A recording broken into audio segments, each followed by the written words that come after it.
Le sursaut d'orgueil d'un FC Sion en crise, un Servette FC pourquoi pas européen, un Neuchâtel Xamax toujours en difficulté en Challenge League. Ce sont les thèmes que nous allons aborder dans la prochaine demi-heure avec nos invités. Tout d'abord Lorenzo Falbo, Alain Rochat et également Mickaël Bugnon. Bienvenue dans Match après match, votre rendez-vous du dimanche soir. Un dimanche où on a vu le FC Sion réagir après une semaine difficile. Le remplacement de Fabio Grosso. Aujourd'hui, Christian Constantin a coaché une équipe qui s'est imposée 3-1 à Lausanne. Alors on peut se demander quelle est la vraie valeur de ce FC Sion. Oui, on peut se demander, on ne sait pas si ce sursaut d'orgueil justement va s'inscrire dans la durée pour la fin de ce championnat. Ils n'ont pas été flamboyants, mais ils ont affiché une bonne mentalité, puis c'est ce qu'ils vont avoir besoin pour finir ce championnat et ne pas se retrouver relégués à la fin de la saison. Le principal changement, Lorenzo, c'est peut-être dans les têtes que ça s'est passé? Alors, certainement dans la tête. Je pense que le retour de Kevin Fickencher au but est un apport. Évidemment, dans un match comme ça, avec un enjeu pareil, son expérience, son leadership a certainement fait du bien, comme celui de Seredier. Voilà, je pense que dans la tête, c'est évident. Il y a eu un sursaut d'orgueil de toute l'équipe, je dirais. Et puis, effectivement, on est content qu'ils aient... On ne peut pas dire qu'on est content qu'ils aient gagné puisque Lausanne a perdu, mais je pense pour l'intérêt, en tout cas pour le FC Sion, c'était vraiment important de gagner ce match. Et ils ont montré en tout cas du caractère. Et puis on espère que ça va suivre. Est-ce que, Mickaël, ce FC Sion vous a convaincu par rapport à ces dernières sorties? Alors convaincu, oui. Après, moi ce que je retiens, c'est la maîtrise aujourd'hui. J'ai trouvé que face à ce Lausanne Sport-là, il n'y a jamais vraiment eu de gros dangers finalement pour la défensive. Ce qui était le problème ces derniers matchs, contre Lugano, contre Vaduz. C'était compliqué défensivement, il y avait énormément de trous derrière. Enfin, là, j'ai trouvé une maîtrise, même en deuxième mi-temps, quand il y a eu ce but égalisateur. Ça n'a pas vraiment chamboulé le plan de l'entraîneur Constantin. Et je pense que c'est un bon début. Après, justement, c'est un début, c'est un match. Il y a eu de la réussite aussi avec les poteaux quand même. Oui, il y a un poteau qui... C'est ce qui a fait qu'à 2-1, là, ils ont pu passer l'épaule à ce moment-là. Mais effectivement, c'est un sentiment quand même de structure qui était en place, où on sentait une équipe qui avait l'impression, qui donnait l'impression en tout cas de bien se connaître et de bien fonctionner ensemble. Ils ont maîtrisé, je pense qu'ils ont maîtrisé. Et puis il n'y a pas eu cette peur qu'on a pu sentir dans d'autres matchs où d'un coup on est paralysé par justement la peur de perdre. Là on ne l'a pas senti. C'est vrai que sur l'ensemble du match, on a sorti un FC Sion très serein. Serein. C'est vrai que le mot, je pense, c'est serein. Après oui, ils ont eu un peu de réussite. Lausanne n'a pas été non plus flamboyant, ils n'ont pas proposé énormément. Mais c'est vrai que Sion, serein. En tout cas, serein, on ne l'avait plus vu comme ça depuis un certain temps, je pense. Et Lorenzo a parlé avant de Fickencher, mais je pense que le retour aussi de Seredier au milieu du terrain, alors on ne l'a peut-être pas énormément vu, mais quoique dans le caractère, justement, dans cet état d'esprit guerrier, je pense que c'est dans ce genre de moment que Sion a besoin d'un Seredier. Et il a aussi ressorti un Casa du placard, il faut quand même l'avouer. Alors il fait peut-être pas le match de sa vie. Parce qu'on arrive à sortir... à un moment donné, il y a eu cet esprit, puis c'est vrai que des joueurs comme Kevin, qui ont une grosse expérience, comme Seredier, et puis là il relance Balthazar, qui a peu joué cette saison, 8 matchs, je crois, pas plus. En manque de confiance. Il était en manque de confiance, puis là, il arrive, il met 2 buts. Voilà. Je pense qu'aujourd'hui, serein. Je pense que la sérénité du groupe a été importante et c'est vraiment une victoire qui a été faite dans la sérénité, quoi. On n'a pas senti le FC Sion en gros danger, excepté, il y a eu sur le poteau un petit peu, mais on n'a pas senti le FC Sion vraiment, en tout cas en deuxième mi-temps, en grand danger de perdre le match ou d'avoir un match nul. Le test, peut-être, ça a été après l'égalisation, un peu comme contre Vaduz, c'est Bamert qui commet une faute dans les 16 mètres. On se souvient du match contre Lugano, Sion était bien entré dans la rencontre et ensuite, après le premier but, comme un château de cartes, tout s'est effondré. Et là, rien, c'est peut-être ça le vrai test après l'égalisation? Bon, moi, je dirais que Lausanne a quand même, en première mi-temps, Lausanne a quand même été plus entreprenant. Donc, il n'y a pas eu de panique, ça c'est vrai. Après, on n'a pas beaucoup vu Sion non plus dans la deuxième partie de la première mi-temps. C'est vrai. Ils ont laissé l'initiative à Lausanne. Bon, ça c'était peut-être à prévoir. Mais justement, sans paniquer, donc il y avait quand même...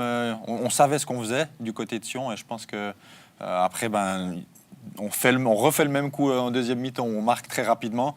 Et là, on a pu concrétiser avec une balle arrêtée qui leur a fait du bien sur le 3-1. Donc, et Lausanne n'est jamais revenu. En tout cas, c'est solide. Je veux dire, c'est vrai que la deuxième partie de la première mi-temps était plus à l'avantage de Lausanne, évidemment. Mais Sion tranquille. Voilà, ils ont attendu, ils ont vraiment serein. Je trouve que c'est vraiment le mot pour moi qui ressort. C'est voilà, on sentait qu'il y avait une envie, en tout cas, d'aller chercher les 3 points, ça c'est clair et net. Et puis, il n'y a jamais eu de panique. Même voilà, à la mi-temps, ok, on revient. Voilà, je pense que c'est un match, en tout cas, c'est un match référence certainement pour le FC Sion, et je pense que c'est là-dessus qu'il faut repartir maintenant, en tout cas. Et surtout, vous le disiez, Nicolas, ils ne sont pas sortis de leur match au moment de ce penalty. Ça aurait pu, peut-être sous Gresso, ça aurait été différent. Je ne dis pas que c'est de la faute à Gresso, mais là, on a senti justement cette maîtrise, cette sérénité, même avec un coup du sort. Ils ont continué à jouer leur jeu, tranquille, et puis à la fin, il y a les 3 points. Oui, puis on voit la blessure de Wesley, Tossetti qui rentre, qui s'inscrit dans cette même tranquillité. On le voit même à la fin, je crois dans les 2 dernières minutes, encore aller chercher un ballon. Enfin, voilà, je pense qu'il est rentré voilà, dans la dynamique de l'équipe. Cette dynamique, on veut gagner le match, on est là. Aujourd'hui, on est au pied du mur. Voilà. Bon, on a parlé de l'équipe, vous avez parlé de sérénité. Quel rôle a pu jouer Christian Constantin dans cette sérénité? Quand on a le président qui est encore plus proche, est-ce que ça change peut-être l'ancien joueur que vous êtes, Alain Rocha? Ce président-là, peut-être, oui. Je pense que de toute façon, il y avait une volonté commune de bien faire. Ça, on a senti le danger. On est dernier. On sent que Vaduz est dans une bonne forme. Donc, si on ne veut pas se faire distancer, si on veut rester vraiment au contact, on doit réagir, on doit proposer quelque chose. Et avec le temps qu'ils avaient à disposition, c'était quand même très court.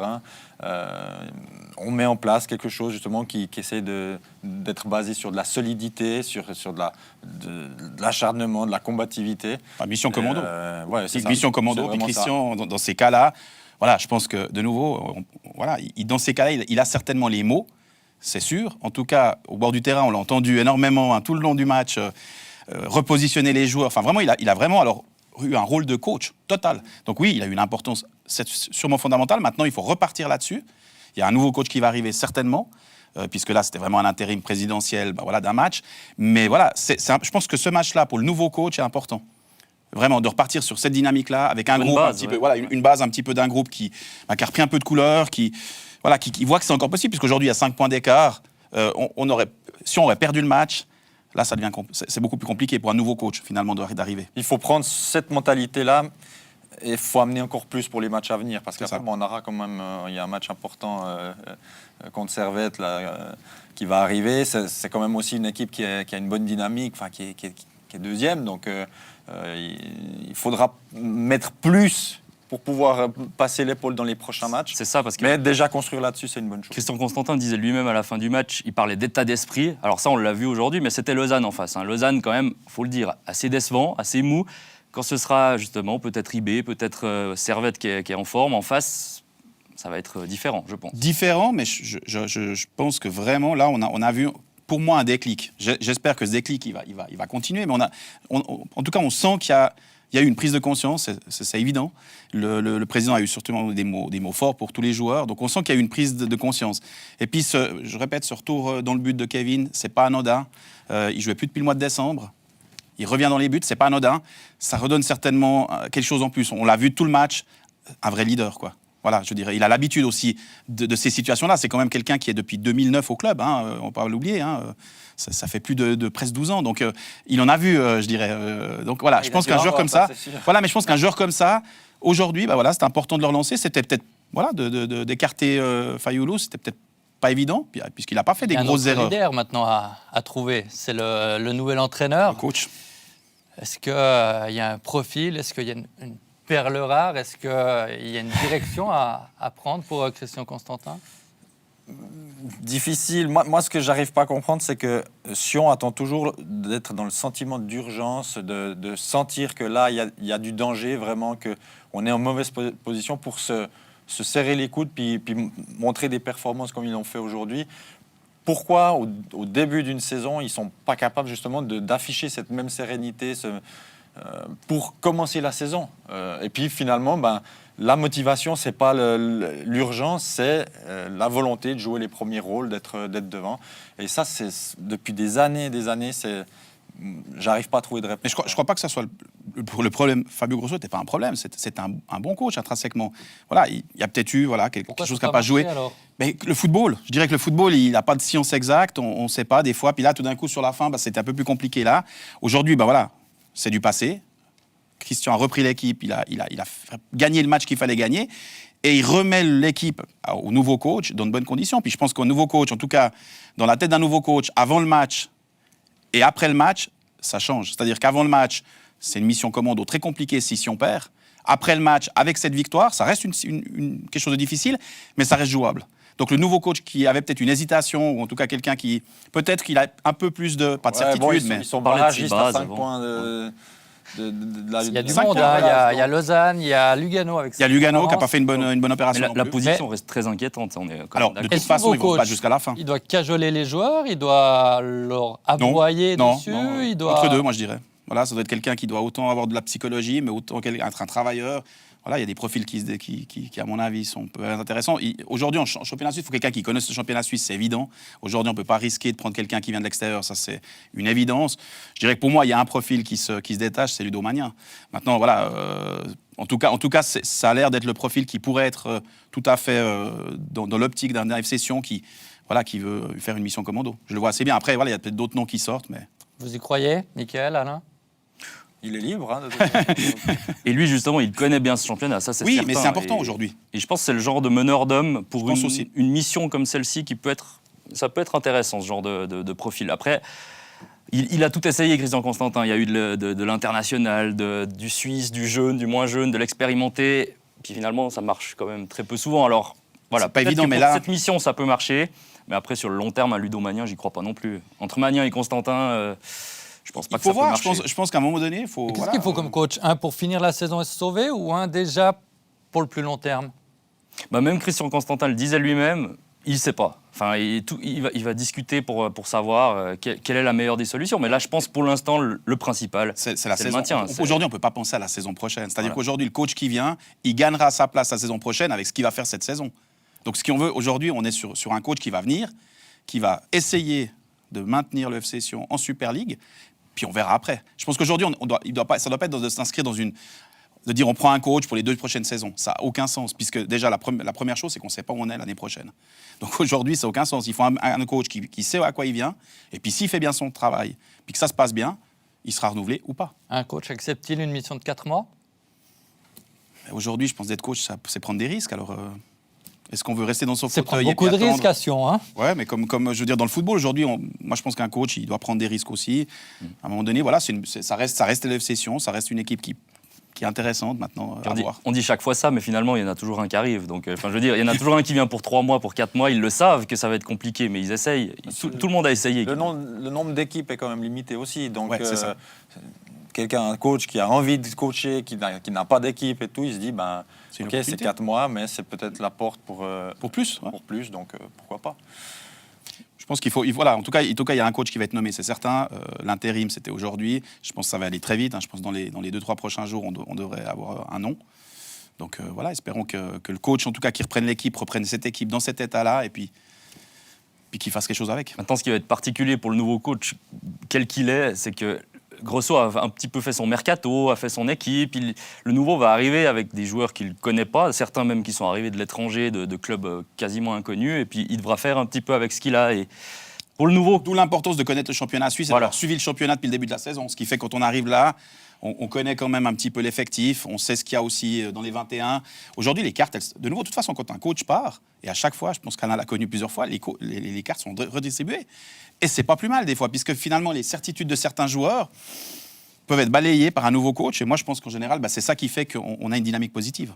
Prochain match pour Sion dans une semaine contre le Servette FC, une équipe qui vient de vivre une semaine parfaite. 3 matchs et 9 points pour les hommes d'Alain Geiger, grimpés à la 2e place du classement actuellement avec 9 points d'avance sur la barre. Est-ce que cela signifie se tourner vers les premières places, vers les places européennes, plutôt que la lutte contre la relégation ? Moi, j'ai décidé d'arrêter de faire des pronostics, puisqu'avec une bonne série, on se retrouve européen, puis après 4 matchs sans victoire, on a chaud parce qu'on voit les derniers nous revenir dessus. Donc, c'est un championnat où tout peut se passer. Il y a encore 12 matchs à jouer, 12 journées. 36 points. Oui, sur ce qu'ils présentent sur cette semaine, c'est possible. On voit, il y a quand même de la qualité dans cette équipe. Mais y a toujours des creux, il y a toujours des passages où on est moins bien. Donc, à voir. Mais Servette, selon moi, de ce que je vois aussi au niveau de la jouerie, au niveau de la structure, du fonctionnement du groupe, aurait tendance à jouer le haut. Stabilité, une équipe hyper stable. Si on prend le FC Sion et le Servette FC aujourd'hui, quelle est la différence? La stabilité. Servette FC, un 11 qui est quasiment identique à chaque fois, avec des changements poste pour poste. Hein, vraiment, on met une touche quand un joueur ne peut pas être présent. Au FC Sion, ça a été beaucoup plus compliqué. Il y a eu 7 ou 8 équipes différentes. Voilà. Donc c'est ça peut-être que la force du Servette FC. Puis je pense qu'aujourd'hui, ils ne peuvent pas se cacher. C'est vrai qu'aujourd'hui, ils visent plus haut. Ils ont été 4e l'année passée. Aujourd'hui, je pense qu'une place dans les 3 premiers est tout à fait, alors en 2e ou 3e est tout à fait jouable. Et puis les 2 matchs qui viennent là, c'est vraiment ces 2 matchs-là qui vont vraiment, avant la pause, qui vont dire vraiment si le Servette va pouvoir finalement continuer sur cette lancée et puis tout d'un coup faire 4 ou 5 victoires d'affilée, ce qui serait exceptionnel. Puis là, on est dans une bonne dynamique. Mais voilà, les pronostics, c'est vrai que aujourd'hui, on n'est pas dans le pronostic. Maintenant, on est dans un championnat qui est serré. Ils ont pris un petit peu d'avance là, avec ces 34 points. À voir. Mais l'affirmer haut et fort, ça serait se mettre une pression inutile? Je pense que justement, c'est pas le genre de la maison de s'enflammer, de dire on vise l'Europe, on vise le podium. Et d'ailleurs, il y a 2-3 semaines, quand ça allait pas, c'était pareil dans l'autre sens. C'était pas le genre de la maison de paniquer. On avait discuté avec le président Pascal Besnard qui disait exactement ça. Il n'y a pas de crise à Genève, tout va bien, tout va dans 3 semaines. Enfin, maintenant on le voit, hein, ils ont bien fait de le faire comme ça. Et puis on l'a vu avec le renouvellement de la confiance au coach, à Geiger, dans un moment où la situation n'était pas des plus stables et des meilleures. Ouais. Voilà. Ça, c'est un message fort. C'est un message fort. On tape sur la stabilité. Et pour les joueurs, c'est aussi, c'est rassurant de se dire qu'il y a un coach, on connaît les idées, on sait ce qu'il veut. C'est plus facile aussi pour le coach parce que il a le temps de mettre en place, de faire ses petites corrections. Ce qu'à Sion, on a malheureusement pas parce que il y a déjà 3 coachs différents qui ont passé avant que Geiger Geiger était là déjà avant les 3 Geiger, autres. il s'inscrit dans une continuité déjà de 2 saisons. Hein, Geiger, voilà. je vous propose de l'écouter par rapport à cette lutte pour les places européennes. C'était hier après la victoire contre le FC Bâle. Si on reprend le parcours avant ces 3 matchs, on parlait plutôt de crise. Et puis aujourd'hui, avec 3 victoires, on parle de l'Europe. Mais comme je l'ai dit, ce qui est important pour nous, c'est d'essayer de bien jouer, de faire un bon jeu et puis essayer de sortir les 3 points. Aujourd'hui, quand même, Bâle était dans une série assez négative. Donc, ce qui est important pour nous de chercher à prendre ces 3 points, c'était pas facile. Mais quand on domine un FC Bâle qui a des difficultés aujourd'hui, c'est intéressant. On reste prudent du côté d'Alain Geiger, mais on sent quand même cette volonté. Quand on bat Bâle, c'est intéressant. C'est pas anodin. Voilà, c'est pas anodin, même si Bâle n'est plus le grand FC Bâle, mais ça reste quand même le FC Bâle. On voit que le match a tourné sur certains petits points. Hein, je veux dire, on peut revenir encore sur le goal, le premier goal, avec cet hors-jeu un petit peu litigieux.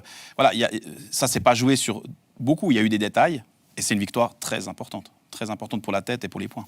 Mais c'est exactement ce qu'on disait. Alain Geiger ne va pas être du genre à pousser, à crier sur tous les toits que Servette vise l'Europe. Et puis, à part ça, je pense que d'où ils viennent, ils ne peuvent pas le faire. C'est-à-dire qu'ils étaient très bas, ils étaient 8e quasiment à la lutte contre la relégation. Là, on ne va pas dire qu'ils s'en sont sortis parce qu'il y a cette série positive, mais on n'est jamais à l'abri d'une série négative. Mais je pense qu'ils savent où ils vont sans non plus trop l'avancer. Je pense qu'il y a une volonté de prendre les matchs les uns après les autres.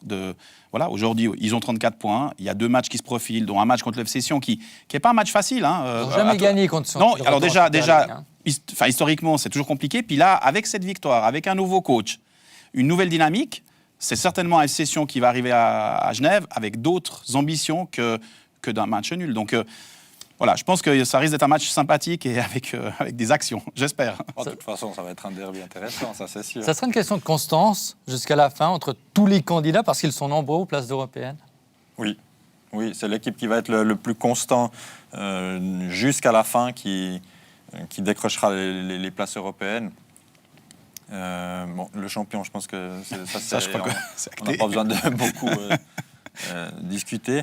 Derrière, vraiment, c'est ouvert. C'est ouvert. Même Lugano, hein, il y a quelques temps, quand ils étaient solides, qu'ils allaient arracher des victoires dans les dernières minutes et tout, on disait voilà, c'est le caractère, etc. Aujourd'hui, ils sont en train de regarder derrière. Donc... Mais ils n'ont que 4 points de retard sur le Mais Servette qui est deuxième. c'est Voilà, donc c'est vrai qu'aujourd'hui, on est quand même effectivement dans cette dynamique où on gagne 2 matchs, on est en haut, on perd 2 matchs, on est en bas, donc c'est compliqué. Il faut se rendre compte qu'il y aura bien une autre équipe comme Servette qui va réussir une fois à enchaîner 3, voire 4 victoires. Ça peut être, par exemple, le Lucerne actuel qui fait, je crois, 10 points en 4 matchs. C'est quand puis même là, énorme. aujourd'hui, qui fait un match intéressant, hein, parce Ils perdaient 2-0. On a donc, l'impression qu'ils étaient... Et puis tout d'un coup, paf, puis ils gagnent le match. Lucerne, Fabio, qui fait encore un super truc là. Il y a un autre championnat qui est très serré, vous n'êtes pas sans le savoir, c'est la Challenge League cette saison. En haut, avec 4 équipes en 6 points. En bas, avec 3 équipes en 2 points, dont Neuchâtel Xamax, qui cette semaine, avec les 3 dernières rencontres contre Kriens, Kiasso et Ville, a peut-être raté une belle occasion de se sortir définitivement de la gonfle. Alors ça va être compliqué, puis surtout que là, le trou, il est fait. Et ça, je pense que c'est ça la grosse différence entre la Challenge League et la Super League. En Super League, on est encore vraiment dans une dynamique où il y a des choses sont possibles. En Challenge League, il y a 9 points maintenant qui séparent Xamax de Ville. Le trou, il est fait. Et, enfin, c'est Kriens, je crois. Voilà. Mais voilà, on sait qu'aujourd'hui... Kriens, Xamax... on sait que c'est Kriens, Xamax et Kiasso qui vont se battre. Avec une grosse différence, c'est que Kiasso joue bien en ce moment, vraiment. Hein, les derniers matchs de Kiasso ont été super intéressants. La défaite contre Xamax... dans le jeu, elle n'est pas si évidente que ça pour Kiasso. Donc voilà, ça va être compliqué pour les Xamaxiens. Ça va pas être évident. Ouais. Et Kiasso, par rapport à Xamax, a l'habitude de ce genre de position. Par exemple, il y a 2 ans, ils se sont sauvés à la dernière journée en gagnant contre Haro, si je me souviens bien. C'est Rapperswil qui était tombé. C'est Ville, mais... Mais toujours est-il qu'ils savent ce que c'est. Xamax aussi, mais à l'étage en dessus. Ouais, mais là, c'est compliqué, on enchaîne. Puis là tout d'un coup, là, maintenant, ce qui est compliqué pour moi, pour Xamax, c'est vraiment cette situation de savoir que le trou, il est fait. Puis que là, maintenant, c'est un match à 3. C'est ça peut-être qui est encore plus compliqué pour les joueurs à ce moment. Aujourd'hui, les joueurs, quand on est comme Sion avec 25 points, puis que celui d'en dessus, il est à 30, bon, on dit, bon, ok, allez, il y a 5 points. Mais là, 9 points, c'est quand même compliqué. Mais dans un autre sens, c'est presque mieux un match à 3 qu'un match à 2. C'est-à-dire que là, on a Kriens quand même qui va pas très bien non plus, il faut quand même l'avouer. Et pour Xamax, déjà, là, les points, finalement, se sont assez équilibrés depuis le début de l'année entre Kriens, Kiasso et Xamax. Donc finalement, il y a au moins 3 équipes. Donc s'il y a une équipe d'un coup Kiasso qui fait 9 points en 3 matchs, il y a toujours Kriens qui est là, qui peut être derrière. Donc, Puis en gagnant les confrontations directes comme ils ont fait Xamax, ça fait aussi... ça fait aussi, oui. Puis dans la tête aussi, c'est évident. Mais qui est inquiet autour de cette table pour Neuchâtel Xamax et son avenir en Challenge League? On peut tous être inquiets. Je pense qu'aujourd'hui, ils vont devoir jouer les matchs. Ça va être compliqué jusqu'à la fin. Donc, j'espère que, voilà, on espère pour le football roman que Xamax reste et puis qu'a priori, un Yverdon monte, ce qui serait chouette. Mais ça va pas être évident, ça va être une vraie guerre. Et là, je pense mentalement, il va falloir être très fort. On a l'impression de revivre certains moments de la fin de saison passée, malheureusement pour Xamax. C'est-à-dire qu'à chaque fois qu'il y a quelque chose qui tourne bien, un match ou une mi-temps, voilà, il y a toujours derrière quelque chose qui tourne mal. Il y a eu la victoire contre Kiasso, derrière cette défaite contre Ville, alors que Kiasso gagne. Donc il y a toujours ce petit point négatif qui vient rajouter de la pression à chaque match sur Xamax. Et du coup, ils vont devoir enchaîner jusqu'à la 36e. Quoi. En plus, c'est un Kiasso Xamax en 36e journée. Donc, ouais. Et puis là, ils ont Stade Lausanne aussi à jouer, qui est dans ils ont les 5 très bonne dynamique. Lors des 5 prochains matchs. Ils ont Chafouz, si je ne me trompe pas. Donc voilà, ils ont Getse. C'est costaud, hein. C'est costaud. Moi, j'ai envie de faire confiance à l'entraîneur. Justement, parlons-en. J'ai envie de croire que justement, c'est par rapport à tout ce qu'il a fait aussi à Stade Lausanne. Je pense que c'est quelqu'un qui est tout à fait capable de transmettre aux joueurs qu'il faut remonter les manches, peu importe le club finalement. Parce que Kriens et Kiasso, on l'a dit, ils vont le faire. Ils vont se battre avec leurs armes. Si on arrive à transmettre ça à des joueurs qui ont plus de qualité sur le papier, ça peut faire la différence. Et je pense que... Binotto pourrait être cet entraîneur-là. Ouais, je suis assez d'accord. Je pense qu'en tout cas, il a les qualités pour transmettre à ses joueurs ce qu'il faut. Et puis après, il va falloir se battre. Mais je pense que oui, Binotto est l'homme de la situation, c'est clair. Il a repris l'équipe dans une situation compliquée de toute façon. Hein. C'est pas qu'il a pris l'équipe. Non, il est dans la continuité de ce qui s'est passé. Il a l'effectif qu'il a. Hein, ils n'ont pas pu faire beaucoup de réajustements finalement en janvier. Maintenant, oui, je pense que c'est un entraîneur qui peut sauver Xamax. Oui, ça, il y a eu du changement aussi en dehors du terrain, à la direction. Enfin, c'est quand même, il y a eu beaucoup de mouvements qui a pu perturber un peu. On repart, je pense, avec quelqu'un qui peut justement remettre de l'ordre et puis bâtir pour le futur. Il a commencé par l'arrière, la stabilité défensive a été retrouvée. Est-ce que c'est un premier pas? Est-ce qu'il fallait partir de là? Je pense qu'on doit toujours partir d'une stabilité défensive, c'est évident, pour éviter de prendre des buts. Puis je pense je pense que, évidemment, s'il arrive à sauver Saint-Max, ça repartira sur une bonne dynamique avec lui l'année prochaine. Donc, oui, il a vraiment une carte à jouer, en tout cas, avec Saint-Max. Et moi, j'aimerais croire que ça va repartir et puis qu'ils vont faire les points qu'il faut et puis qu'ils vont même aller prendre des points avec des grosses équipes. On parlait de bonne base à voir avec Sion. Je pense que la base, maintenant, défensivement, ils l'ont. Enfin, cette colonne vertébrale. Maintenant, le problème, c'est qu'honnêtement, dans le jeu, il manque quand même quelque chose. Je ne sais pas si c'est comme on parlait avant de Sion, au niveau de l'état d'esprit, ou si c'est les qualités techniques des joueurs. Mais c'est vrai que l'autre jour, ils n'ont pas un tir cadré contre Ville. Et ça, c'est quand même problématique. Quand on veut gagner des matchs, il faut cadrer des tirs, ça, c'est sûr. Ouais, mais après, à contrario, quand il les cadre, il marque assez souvent. C'est presque paradoxal, mais le peu d'actions qu'ils ont, ils concrétisent pas mal d'actions. Donc aujourd'hui, moi j'ose espérer qu'ils vont aller prendre les points où on les attend pas, peut-être. C'est ça. En fait, aujourd'hui, pour sauver, c'est ça. Ils vont devoir aller prendre des points contre Schaffhouse, contre Getse, voire contre Stade Lausanne, où on les attend pas, où vraiment on se dit non, là ça va être compliqué. Puis c'est là peut-être que Binotto va pouvoir. Ils en sont capables. Moi je pense qu'ils sont capables, et je pense que c'est là où il fallait chercher ces points. C'est dans ces moments-là. Et puis là il y a un Schaffhouse qui arrive, un Schaffhouse qui est pas si bien, qui vient de perdre 3-1 contre Stade, mais qui était sur une bonne série. Ils sont peut-être bons à prendre. C'est peut-être le meilleur moment pour les prendre. D'ailleurs, ça sera le mot de la fin. Messieurs, je suis désolé de devoir vous interrompre. On est déjà au terme de ce match après match. Semaine européenne à venir, à ne pas manquer. 8e de finale, retour de Ligue des Champions. 8e de finale, aller d'Europa League avec Young Boys notamment. Merci d'avoir été avec nous. Merci d'avoir été autour de cette table. À très vite. Portez-vous bien.